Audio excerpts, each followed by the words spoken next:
This time of year the Eucumbene can warm up generally, but this season is a bit unusual. We've had good rain throughout spring and summer. The flow rate is excellent, water temperature's awesome. The hopper season's in full swing now, so you've got warm days, cool nights and tons of insect activity of all type. The Eucumbene River is just one of those rivers, it's always been my favourite river, because you've got the lower sections that's sometimes under the lake, which is open and can be quite barren and windy, but still holds good fish numbers.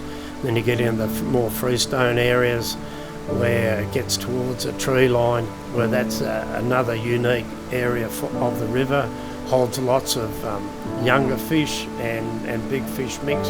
And then if we get up to Kyandra and around that Kyandra area, you've got the high country where it generally stays cooler. So a river that's sort of 3 or 4 stages in the one system. It's a matter of reading the water properly, getting the fly out, get the right drift, and they'll come up and take the hopper quite aggressively. Sometimes I use small hoppers, or change up to bigger hoppers, not because the hoppers are bigger in the area, just because, I don't know, sometimes the fish want a big morsel instead of a small morsel. Brown trout is indicative of the Eucumbene River. It puts on a pretty good show, quite feisty in their fight, and always, catch and release these fish, and they get away without any harm whatsoever. One probably note about the Eucumbene at the moment, there's lots of small fish result from the spawning run this year and the previous year. Obviously the 6 or 7 inch fish would have been the previous year.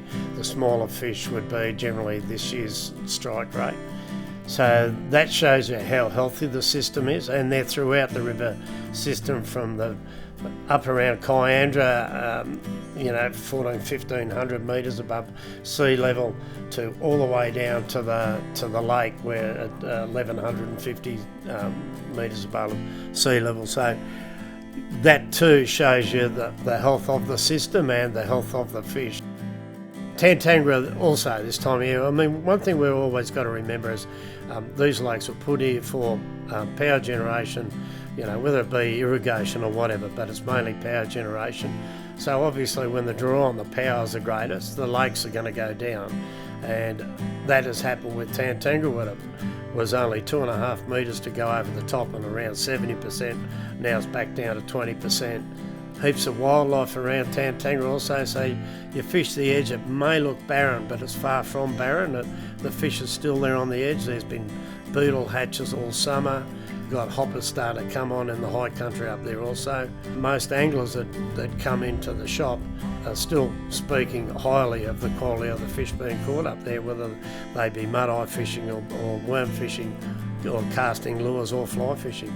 Your scenery and Tantangara's spectacular in the shades of blue that it turns, and even when it's got its edge like it is now, we still see the brumbies kicking around the edge of the lake, masses of brumbies on the green pick around the flatter areas, and that's a wonderful thing to see also. One of the most spectacular things about this area is the way that it just lends itself to every bit of landscape of the alpine region. When you walk along a river and you have this lush tundra grass along the grassy edges of the river with the insects around, and there's trout in the water, and you look to your right or you look to your left and there may be rocky outcrop that's quite unique to this area, and the beauty of the Snowy Mountains, that's what makes the beauty. Anybody that visits here and has been here once generally comes back several times, because that is what is trout country, and that is what the Snowy Mountains is.